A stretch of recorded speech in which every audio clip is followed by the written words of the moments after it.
2.5 years ago, Ubisoft announced that they were going to shut down server access to their online-only racing game, The Crew, effectively rendering the game completely unplayable. Since then, a widespread movement has started to stop the killing of games. This movement led to the halls of European Parliament as Ross Scott, the pioneer of Stop Killing Games, gave his arguments on new regulations to stop this practice. We sat down with Ross for a conversation on this episode of the Aethercast Report.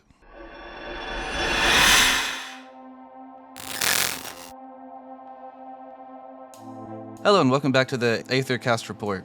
My name is Donovan, and with me I have, as always, Xander. Hello. And Chance. Hello, I've never been more unqualified to talk about something. And today we have a special guest with us, our expert of the panel, Ross. Hello, I think expert is a bit generous, but that's fine. You're the one sitting there making plays against politicians, so I'd say you're definitely more professional than the rest of us. I kind of look at all this like, you know, in The Hobbit, where there's that one archer trying to take down the dragon because it has one exposed scale. It's kind of like that. like any other scenario, he wouldn't be able to take down the dragon, but it's just a lot of the circumstances aligning, you know. Yeah. Mm-hmm. Yeah. Well, I think Chance wanted to take the first question. The first question, okay, this is a really easy one. Explain Stop Killing Games to me like I've never heard about it in my life. Okay, Stop Killing Games is a consumer movement where it's trying to put an end to the practice of publishers selling a customer a copy of a video game with no, clear expiration date, then at an undisclosed time in the future, disabling it and then keeping their money. So let's say you bought a car for full price, but in the legal terminology, they said they can take back your car at any time for any reason. Then a year or two later, they do that. And then you think, hey, this just shouldn't be legal. And it turns out, yeah, maybe it's not legal. The law wasn't prepared for this sort of thing. The law was kind of built for rentals or for buying the car. They weren't built for this in-between stuff, and it probably violates the law. So it can be a bit odd to explain because in most real-world items or services, you can't do this. This is a relatively new thing, but with video games, they can sell you the game, then take it back entirely and keep your money and not let you know when any of that's coming, until when you buy it. Yeah, I think making that comparison is perfect because, I watched your hearing at European Parliament. You made the best comparison that I think you could give to a layman, and that's like you buy a book and the publisher can't just come and take it from you. Yeah, I tried to have two. If you buy a book, the publisher and the author still have all the intellectual property rights. They can sell it, turn it into a movie or make a sequel, whatever. But you have your individual copy of the book. You can keep that. What's going on would be like if they came into your home and took your book back after you bought it. And the other analogy I used in the hearing was like sometimes companies try to say, well, these are services. They're not goods. And of course services end. Okay, fine. Then when do they end? How many services do you get where you're given no time frame for when it ends? So that's why I mentioned an insurance policy. You get insurance for a year or 2 years. You don't just get a policy that says, okay, you're insured, but we can disable that whenever we want and keep your money. That's what's going on in games. So they're trying to have it both ways, but you're getting the protections of neither goods nor services with what's going on for a fair number of games in the industry. And that's probably why the Ubisoft CEO was got in a little early and said, get used to not owning your games. Yeah, that was convenient. I think they did that before we really kicked off Stop Killing Games, if I remember right. Yeah, they did, yeah. The thing about them saying that is some people were saying, oh, well, that's not what they meant. Now, if you look at that sentence literally, that is true. But if you look at the entire article in that interview, it may as well have been what they were saying, because if you read between the lines, that's exactly what they were getting at. It's just, I know some people were hung up on a technicality on that, but it's... Xander, did you want to ask something? Yeah, actually. For a good number of years, you've been working on entertainment videos everywhere from Freeman's Mind to Ross's Game Dungeons. What made you shift your focus to politics in the name of game preservation? Well, I kind of didn't want to, and I hope to get back to the other stuff, the other videos like that, the more fun stuff. I kind of see this all as a giant detour. But what made me shift is this has bugged me for a long time. Really, I've been kind of worried about it for decades, but I think it really started kicking off for me with the game Battleforge, where that was a game I wanted to play, and then they were shutting it down. I had to hurry to try and scramble to play it before it was disabled. And I've seen this kind of spreading more and more, and I just hate the concept of not just games, but creative works in general, like music, movies, art, books. But the thing is, with all that other stuff, if you really want, you can back them up if you really want to. But with games, no, if they get shut down, it's often impossible for the average person to get it working again. Especially with live service games. Yeah, I tried kind of raising the alarm on this for a period of years, hoping that the main problem was just like lack of exposure, and that there weren't enough people in government or the industry that was aware of what was happening. If we made enough noise, we could get it resolved. That never worked. I mean, I did get attention on it.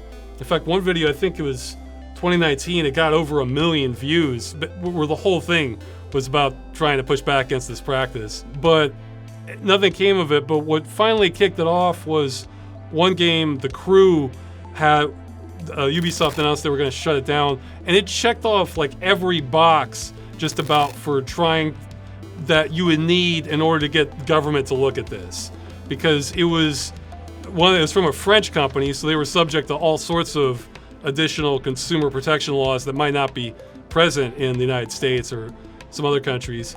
It was relatively big. Ubisoft said they had over 12 million owners of it, so that meant there was still a lot of people with proof of purchase lying around. And it was also what I call a clean kill, in the sense that there was no ambiguity about what happened. Everybody who owned the game got it taken from them completely disabled. So it wasn't like the multiplayer was disabled, or a DLC was, removed, or some features lost. A regulator might not know anything about video games, and if they saw that, then they might just rule in favor of it on a technicality.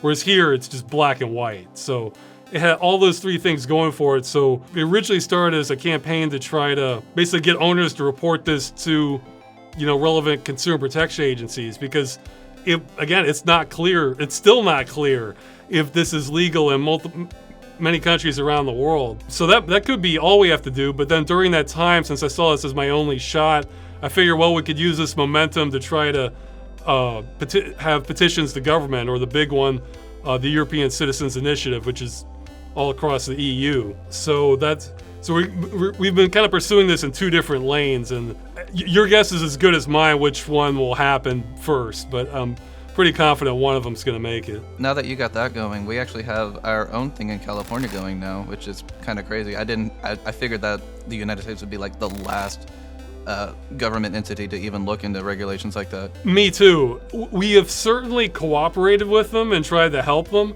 but I can't take credit for kicking that off. They just kind of got inspired by what we were doing in the EU. They had funding and they reached out to us, so we said, sure, we'll help. With the California law, that's definitely don't count your chickens until they hatch situation. I can think of like half a dozen pitfalls for that, but it's going farther than I ever would have thought, so that's good. Yeah, I don't know how European law is, but I know the United States is very susceptible to lobbyists. Oh yeah, like way more. I mean, it is in the EU also, but it's more complicated. It's definitely not. Whereas in the US, I mean, I tend to be kind of cynical. I kind of think it's like almost all about like how much, lobbying effort you have, or funds, that sort of thing. I forget the exact process and for a bill becoming law in California, but it's cleared, I think, the first 2 hurdles for votes on it. So again, I can see many pitfalls, but fingers crossed so far on it. That's one thing where I look at that mostly as a bonus. Like, and if it goes farther than I would have thought, awesome. But if it fails, our real push is in the EU, and I'd say to a lesser extent Australia, and possibly even the UK. I originally had written that off, but it turns out there might be more brewing there than I was aware of. One of the things I was also kind of curious about was that you mentioned that they contacted you. So my question is did you start the movement, or was it like a culmination of other people getting together with you and it just kind of blossomed from there? The NGO actually, the U.S. one might have actually contacted somebody else who was helping us originally. I forget. We cooperate and share information, that sort of thing. So yeah, they may not. I can't remember. They may not have contacted me directly. As for, initially, I've been working with them since then. As for the movement itself, yeah, that did originate with me. For Stop Killing Games, because that precedes the European Citizens Initiative and even the coordinated action, the report on the crew, consumer agencies. It basically was, it really got going into high gear after the shutdown of the crew was announced, and then I started putting out videos essentially asking for help, and whatever countries people were available that were watching that had free time to devote to this. And it sort of slowly formed into kind of like a volunteer effort thing from there. And then from that launched the European Citizens Initiative and various government petitions and organizing how we were going to coordinate having the consumer protection action in it. Before then, I was raising the alarm for years, but that led to nothing. But it didn't come as a surprise, I guess, to people that I was trying to push it forward. But it's the sort of thing, I never really wanted to do any of this. I really was hoping we would have sane laws on this like 10, 15 years ago, but that never happened. And I felt like I already had a YouTube audience that they weren't coming for these kinds of videos, but there was enough crossover that some of them would listen. So I figured, best I could tell, this did not seem to be lawful in some areas, or it was extremely unclear. And I just wanted to basically just give it my best shot to try to see if we could stop this, because again, I've hated this practice. And given the fact that I was one of the players who, I didn't put a whole lot of time into the crew, but I did play it quite a bit, and then to have it just kind of yanked out from under me, I was not exactly happy about that, because I saw it as a tactic for them to just push even further content, because at the time, the Crew 2 was coming out, and I was like, oh, well, no reason to keep playing this game, shift your focus over to this one, and I wasn't exactly a fan of being led by the nose and having my content taken away just because of some kind of shady business practices. And they didn't even offer anything to get you over to the new game, right? They're just like, oh, we're shutting it down, and you get nothing for it. Yeah, actually, that was one of my fears, actually, when I was launching this. If Ubisoft had wanted to, they could have just strangled this in the crib. What they could have done is offer all owners of the original game a free copy of the Crew 2. If they had done that, that would have just imploded everything, because then regulators would say, oh, well, they're obviously offering compensation, and it's kind of missing over the bigger issue, where the Crew is really just the sort of the ignition point to finally take action. There have been hundreds of games shutdowns prior to this. I mentioned Battleforge, Darkspore, Hawken, Dust 514, Nosgoth. There's a lot of smaller shutdowns, but it's always a rolling minority. The Crew is just the stars or the planets aligning that we could finally take action on it. Yeah, leave it to Ubisoft Greed to shoot themselves in the foot. Well, that definitely is the case for some games. I think the majority, it isn't about trying to move you to the new game. I think the majority of it's just negligence. They're not required to do anything when they shut down the game, so they don't. And I think it's that simple for most of the games. For EA, I really think that's the case for most of their games. Like when they shut down Battleforge, they didn't have some other strategy game that they were trying to promote with fantasy elements. I think same for Darkspore. They didn't have another action RPG that they were moving people toward. EA just doesn't seem to care either way. They don't care when the game shuts down. They don't seem to care the rare times when they come back, too.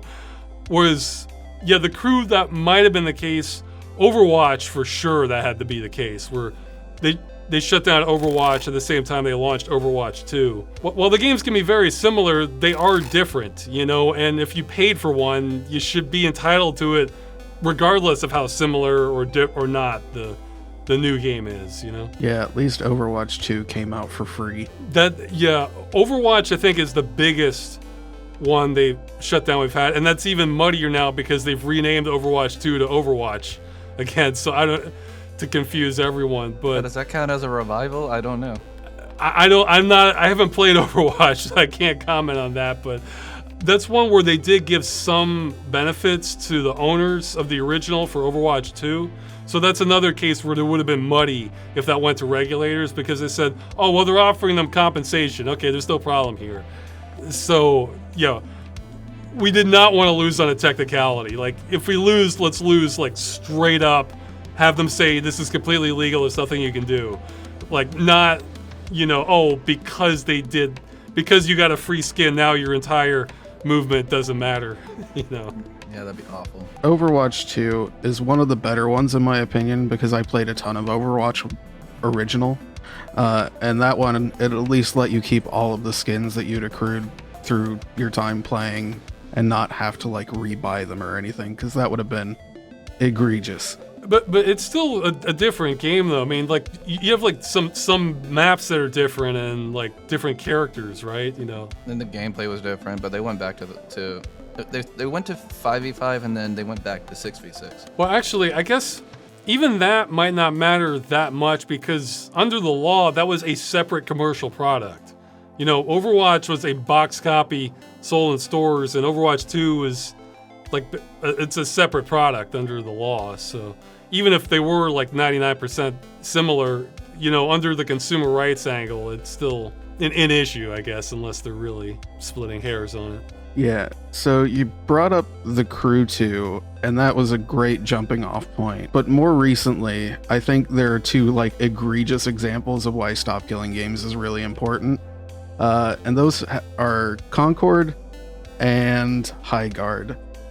Concord is worse because it was actually sold for money and then stopped after, I think, 9 days was the amount of time that game was open. I think it was 2 weeks or something, yeah. Yeah, it was something just crazy. And that one they did offer refunds for. I looked it up, and that is better. That is a step in the right direction. But I do kind of think that it should be mandated that if you launch a game and it fails so spectacularly that you should definitely have to give refunds, especially for a live service game like that. I believe High Guard was free to play, but it also had paid microtransactions, and I think they refunded those. To be honest, these are kind of anomalies, even though they're happening more than they should be. There's another game that did the same thing where launched a few weeks, then they shut down, then they have to refund everybody. That'll be left up to regulators if there will be an additional fine for something like that or not. But even if we get everything we're asking for, cases like that could still happen, because if they're refunding everybody, that shows there's no like kind of profiteering,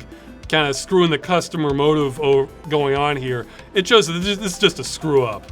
Like, I think not having to refund all sales and money you've spent, selling the game is plenty incentive for companies not to do that in the first place. And I think that's probably spectacular mismanagement when something like that happens, because if Stop Killing Games was in effect, they would actually save money in cases like that, because then they could at least keep the money they made from the sales that they had. If a company's willing to refund all customers, then we can't really complain too much about that, because they're trying their best to make good as just a screw up on their part. And I would find these two examples to be kind of difficult to bring up to legislators, because they were so unpopular that they shut it down. So you can't really be like, oh, we want to save this game that no one wants to play. That's a big issue for gamers. That's not so much an issue for lawmakers, because lawmakers, it's more about like, is this breaking the law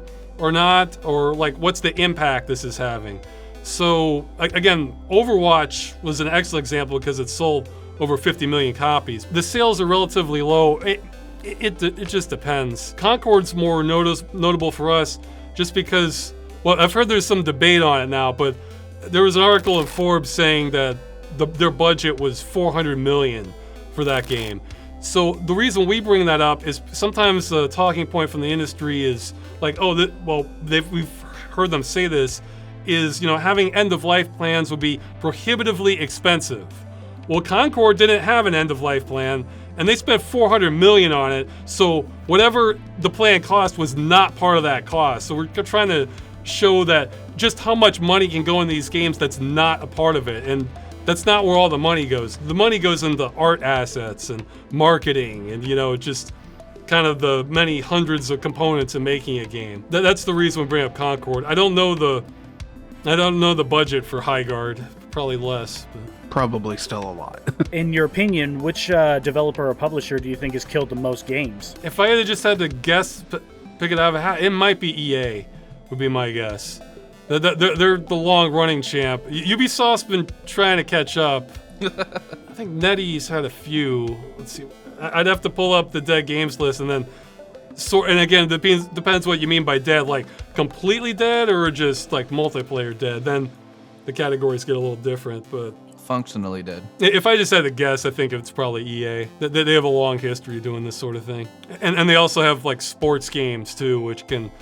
Sometimes if they disable them, if they're churning them out every year, and they have an online dependency, then they can kind of make up the gap faster because they're killing a game every year with the delay there. So I actually have a question. I decided to do a little bit of journalism, acting as a journalist, and I reached out to some people who actually work in the industry to see what they think about this movement. And overall, they didn't really like talking about it very much, but I got the vibe that they just didn't really like the movement. One person cited concerns of like it making it expensive. It creates a dead-end road for devs of having to keep games playable and maybe burn them out when they want to move on. And one comparison he made is that if he pays a $60 ticket for a Porter Robinson concert, it ends after a certain amount of time, and I have no right making him continue. Yes, I have memories, but the experience inevitably ends. I have my own thoughts about that comparison, but I would like to get your comment on that. Sure. From what you're saying, this may or may not. I don't know. I've seen both. It could be a situation where they might be misunderstanding some of what we're asking for, or they might not. I mean, First and foremost, that is the biggest misunderstanding that we've had, is that we're asking for developers or publishers to keep these games up, keep them running, and support them, keep the servers up. We've never asked for that. We're asking that once they do shut them down, they have to have an end-of-life plan so that the customer is able to run them in some capacity. But I'll jump straight to that ticket analogy. Kind of goes back to what I was mentioning earlier. Okay, fine, you buy a ticket to a concert. They tell you approximately when the concert ends. Okay, maybe that goes on a little longer. Let's say they're riled up and they play half an hour longer. Okay, well, it still ends that day, or the expectation is there, whereas there's no such expectation with games. Because, yeah, the shortest game we found that shut down that had required you to connect to the publisher was the Culling 2, which lasted 8 days. And one of the longest I'm aware of, that was sold as a one-time purchase, no expiration date, is Guild Wars from 2005, still going. So if you bought that in 2005 and you were to stick it in the disc in your system now, yeah, you probably have to get some patches, but you could run that today. That's funny. I bought that literally last year. Yeah, so that's what I mean about trying to have it both ways, because there are some games that do operate this way. It's relatively few nowadays. I think we've clocked between like 12 and 15 total. Like World of Warcraft. That's an example where you sign up for World of Warcraft, they're telling you have 1 month of access or 6 months of access. And then after that, you have to pay to keep it going. So the customer is informed exactly of when their access ends. We're talking hundreds of live service games that do not do that. They just can end at any time for any reason under the contract agreement. So it's trying to have it both ways. Now, for the extra cost for the European Citizens Initiative, that can't be retroactive. So, in other words, it's mostly looking at future games where, okay, let's say it goes into effect in like 2 or 3 years or something. Well, the developer would know that's coming, and then if they're designing a game, they'd have to realize, okay, if we want to sell in the EU, we're going to have some sort of end-of-life plan. That's why I think you mentioned that they have to keep the game going. No, they don't. We are totally in favor of them cutting support and ending it whenever they want. It's just that they have to have either a patch they roll out to enable. It all depends on the game, and how they want to solve the problem. They could release separate server files. That's one option. They could enable peer-to-peer hosting. Would be another option. If it's a single-player game, they really would just need offline mode or support like that. Not only are we not trying to dictate exactly, though we have given suggestions before, we kind of can't, because once we do that, it sort of trips up copyright law and intellectual property rights if we specify exactly how they must do it. But we're just looking at the end outcome, that they basically honor the license agreement that they sold, minus the part that's likely unlawful in the EU anyway, which is can terminate at any time for any reason. Let's see, was there other complaints? I might have forgot what else you said. They said financially screw over studios. If you were to apply it retroactively, yes, that could absolutely be true. That's another misconception we get, that we're trying to do this for all games. There's some nuance there. For the Citizens Initiative and the government petitions, that's simply not even possible, because that's not how the law works. For the legal action with the crew kind of being used as a test case, that could happen, but that's out of our hands how that's ruled. All we could do is report. And then from there on, it's the government that decides if the publisher has been breaking the law this whole time or not. Now, even if it decided they are, which I think they might, at least in France, I don't see a scenario where like every single game is getting its own court case, because just the numbers wouldn't be there. It would probably just be the biggest ones that people felt really ripped off by. Like, I know one that's still lingering for a lot of fans is, I think there was a DLC for Destiny 2 where they removed like almost all the content of it later. That's one that could see a court case later if enough people are still bitter about it. Yeah, because in Destiny 2's case, like the main original game that, when you got the disc, you plugged it in when it was first released, that entire content is 100% gone and unavailable. You cannot play that anymore in any way, shape, or form. All the data on the CD is not playable. Yeah, see, that one's a little murkier though, because, okay, that content's gone, but they've been cycling it in with other content, like new maps and a storyline. So then it becomes kind of a gray area. It's like, well, was the customer kind of ripped off here or not? Because that's a gray area we're actually not even trying to settle with Stop Killing Games. We'll accept either. So if they only give you the new version that has a lot of content but it's all different, or the 1.0 version, we'll take either. What's different about the DLC though is that was marketed and advertised with specific stuff that's just gone. So they're saying you get all these maps, all these weapons, this new storyline. You could argue, yeah, the main game has new stuff now, but then what did you buy in the DLC then?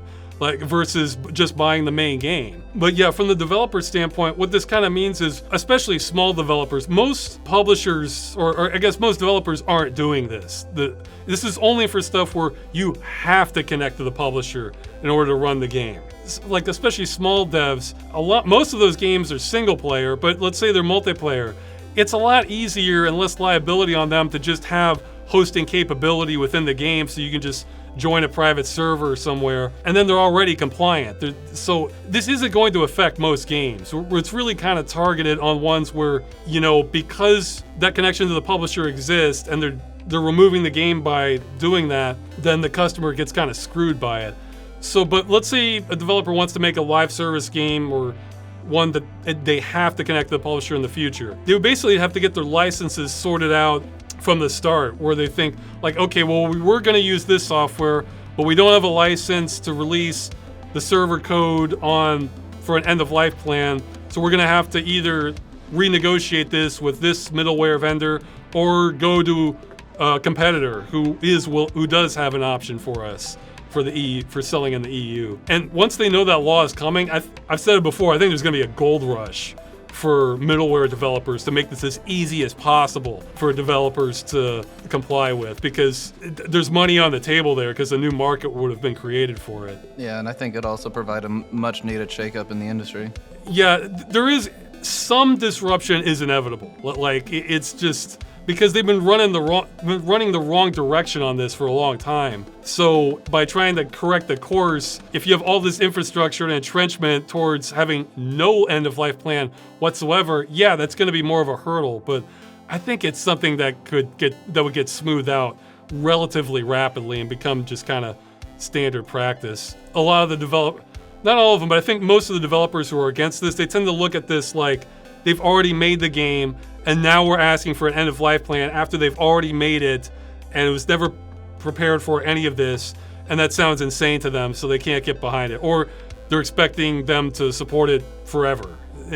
And neither of those things is the case. I think the concern comes from specifically the California law that's being passed. I looked at the wording of that, and I have my own concerns about it, but I think it is a step in the right direction. I don't even know what that says currently.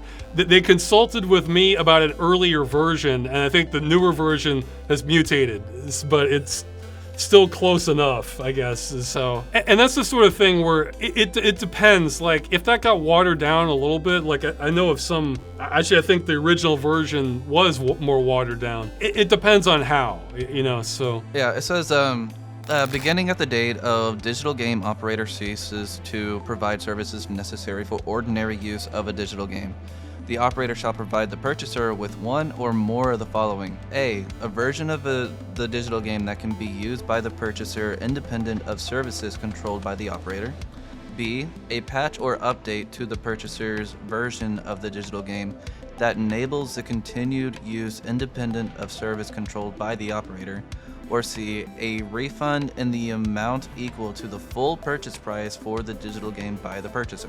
Maybe I missed something. It sounds like 1 and 2 are the same thing, almost. Did I miss detail there? A version of the game that can be used by the purchaser independent, so like making a full like offline version, I think is what that means. And then I think B is a patch or update to the purchaser's version of the digital game that enables its continued use independent of services controlled by the operator.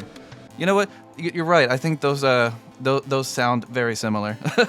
Yeah, I mean, maybe there's some nuance there I'm unaware of, but that sounds like almost the same thing, And 3, okay, so this has gotten hardened and gives less options. Maybe that's the negotiating tactic in politics. I don't know. So yeah, the original version was more watered down than that. Yeah, I know with politics generally.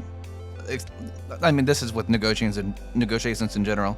You ask for a lot and expect to get less. Yeah. So maybe that's intentional. And I mentioned many pitfalls. One that just came to me while you were reading that. I'm not worried about this in the EU, but in the US, the way I read that, you could have cases of malicious compliance where they say a version of the game. Okay, so let's say you have Destiny 2, instead of giving you all these maps and the storyline, they just give you a room that's a box and a gun and one enemy, and then fine, here's your end of life badge. It sounds like that might comply with this version of legislation. Again, that would not fly in the EU. It also specified ordinary use.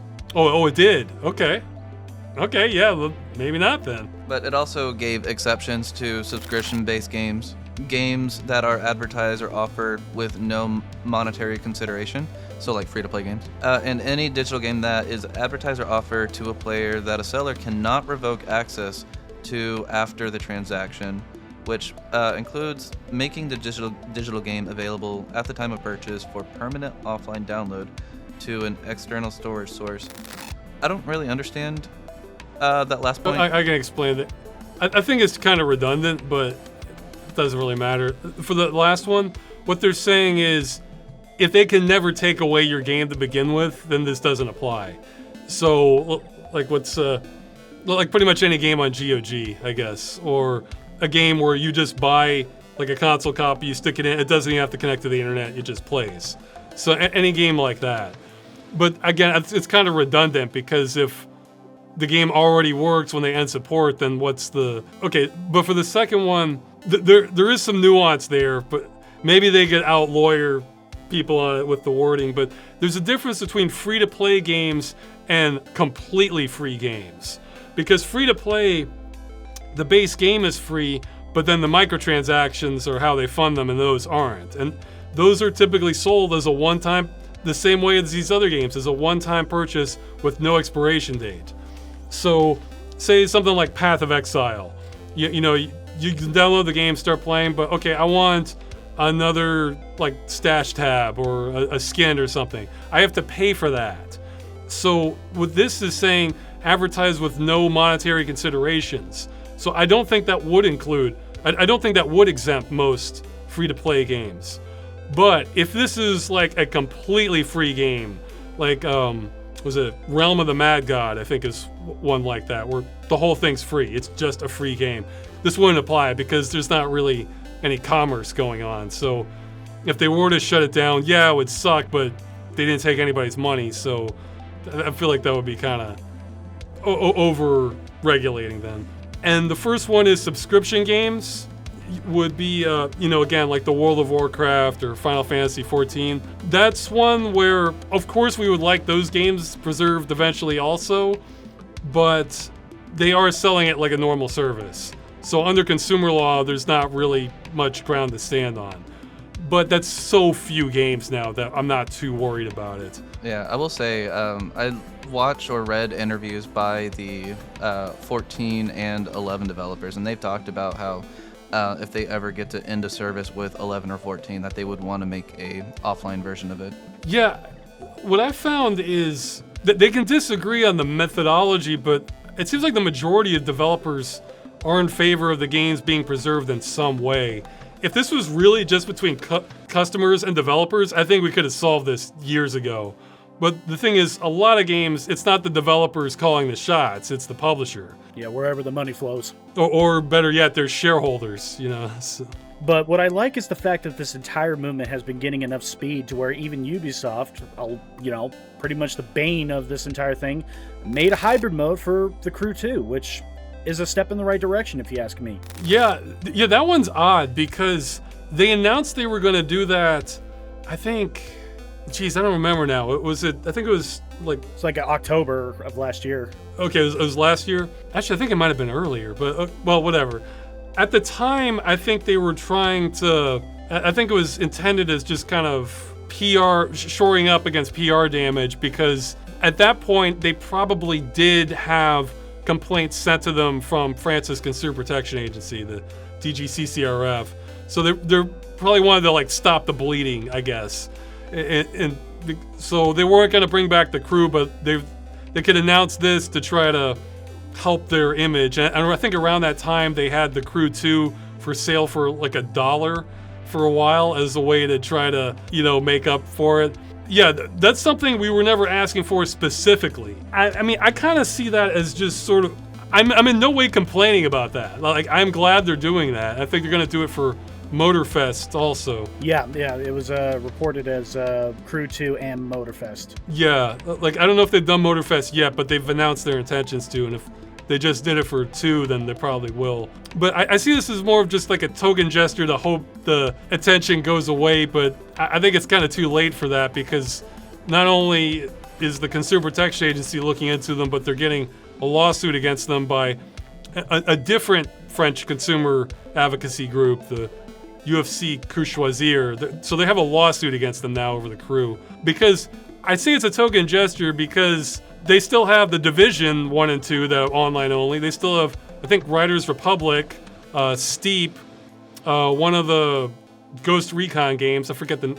Breakpoint or something? Yeah, Breakpoint, but I think Wildlands is still available as well. I think Wildlands can be run offline. I'm not sure. So the point is, if you have these half a dozen other games that are going to be at risk, unless you're just reforming the whole thing slowly over time, then I think it's just them trying to quell the attention and hope it goes away, and kind of a misguided way on their point. But again, I'm not complaining the more companies that have end-of-life plans. If they were doing this in the first place, none of this would ever have happened.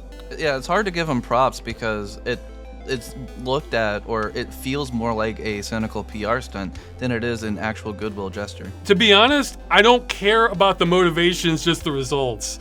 So that's what I'm saying. 2 games, great. You still have half a dozen other games that are going to be on the chopping block at some point. Yeah, it's funny you mentioned that because I'm reading this Eurogamer article about, the offline hybrid modes, and it says this is hearsay, but according to an insider in the company, Ubisoft was announced the offline modes for the Crew 2 and Motorfest because they were afraid the European Citizens Initiative would pass and this would kill some of the momentum. Assuming this is accurate, that implies that, they're definitely scared of the movements that you are making. Yeah, I forgot about that. That does track with what I remember. And I remember thinking they got their timing wrong on this. they were, by that point, we were kind of in a lull at the time when that came out, so that would have been that might have been late 2024 actually that they announced it. Like it's yes, so they kind of missed their window on it, and whatever. Like, look, if miraculously all the biggest publishers come together and just start announcing it's going to be our new policy from here on out to start having end of life plans for games, great, but that ship's kind of sailed. Ubisoft is getting sued. This is the Citizens Initiative was presented before Parliament, and the EU Commission's going to be making a decision on it. Parliament's probably going to be adding this to the Digital Fairness Act, and then we'll have to see what the EU Council does. So, yeah, if you had done this a couple years ago, then you might have been able to head all this off, but it's kind of too late now. And I say this independently of how I feel about it. Like I could have nothing to do with it at this point onward. All this stuff's still happening. Like, the gears are already in motion. You can't really stop it. However, Cynical, I'll still give them props for doing it. Yeah, I mean, they need to do a lot more, but good job regardless of your motives. So, progress is progress. Yeah. That it is. We're just about at an hour. Did you guys have any other questions? What games you playing right now? That's a good question. Not a lot, because I was really busy. The last one I played, Thronefall. I don't really like the art style, but the gameplay is extremely solid. It's kind of the thing where you have to manage an economy and defense for your little kingdom, and at night you get more and more invaders coming, and you have to kind of head them off. I can see what you're talking about, the art style. Yeah, it kind of has this almost Andy Warhol style use of color there. But yeah, it's like all I've seen is just yellow. yeah, the gameplay is extremely solid though. It's definitely hooking me in. So. Yeah, I can see that. It looks good. Oh yeah, definitely. But yeah, I could imagine that you've been busy with all these visits to Parliament, right? Yeah, that kind of drained me going through all that. There was so much that was going wrong real time as I was giving the speech with the slides. Just at the, I don't know if I want to get into it, but like seconds before I was supposed to talk, and we have a tight time window where we only have so much time to talk on this, so I need to be straight and to the point. They tell me, okay, just tell them when you need to change the slides. Except I had notes on that, but not on the version I was reading from. I had given a copy of that to the other volunteers so somebody else could kind of cue when the slides should be changed.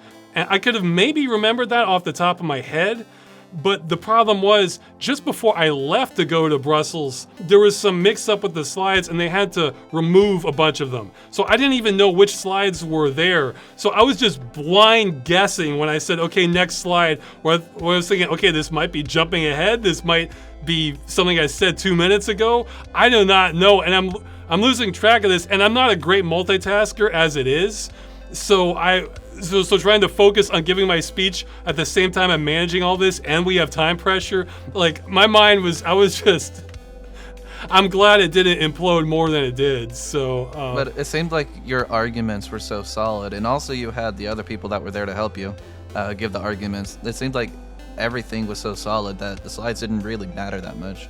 Yeah, and actually, that was also a thought I had. It's like, okay, well, I knew I wanted to show the pie chart of the games, but beyond that, I didn't have too many that, like, I thought, oh, people have to see this. Yeah, actually, the guy who went after me, Moritz Katzter, I actually wrote most of what he said, and when he was looking over my, just first draft of the speech, he was saying he likes this, he just wants to take this part. So I said, sure, lest I have to do, But yeah, because that part, his section was more on the offense of like calling out the lobby group and saying stuff that are not solutions for this, like clear labeling or minimum support times, that sort of thing. For that presentation, we were really trying to present it towards Parliament, so we were making different arguments a little bit.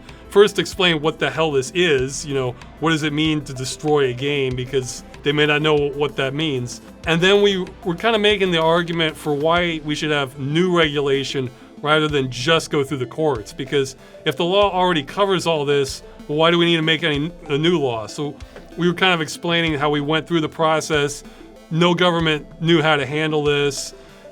we've been trying our best on this, and even the commission says this might be a problem, but they say it has to go case by case, which isn't going to go well with the EU's sort of creed on this. We're having unity between the countries.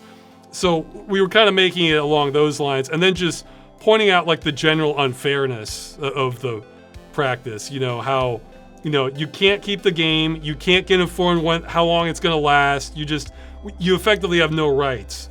So we were just trying to lump it all together and not get too much into the weeds with like the technical aspects of it. I think we're good to wrap up here in a second. Did you have any final comments that you want to give? Oh, no, really. There's so much less pressure now that I don't have to get signatures. Yeah, I could imagine. Because I did most of my interviews trying to get signatures. I hated campaigning, so now there's no pressure. If this goes well, great. If this goes badly, doesn't really matter. It's fine. At least you tried. So, Oh yeah, definitely. yeah. Is there anything that people can do to support the initiative or your movement right now? Maybe. I'd say go to stopkillinggames.com. I'm no longer running the site. The larger movement is in the NGO, and they have a section there for, I think, volunteers to get involved. And I'm actually not sure what they want people working on at the moment, but they have a Discord and contact information. So if you think you can help with it, go there. They can hopefully get you directed to the right place. Right. Chance, where can people find you? Chansu Music, CHANSU Music. I do music. Xander, where can people find you? Alistair Raichu. I'm just a gamer who plays on PlayStation and Steam. All right. And Ross, where can people find you? Well, I'm normally not doing this, and Accursed Farms is the name of my YouTube channel, but as you mentioned earlier, Freeman's Mind and Ross's Game Dungeon are probably the most popular videos I've made that aren't this, that I'm trying to get back to. So, yeah. All right. And I'm Donovan Young on YouTube, BlindedLight09 on Twitch. And that's going to be about it for us today. So if you enjoyed this interview, if you enjoyed this conversation, please give us a like and subscribe to the channel for more. And we'll catch you next time. Bye. See ya.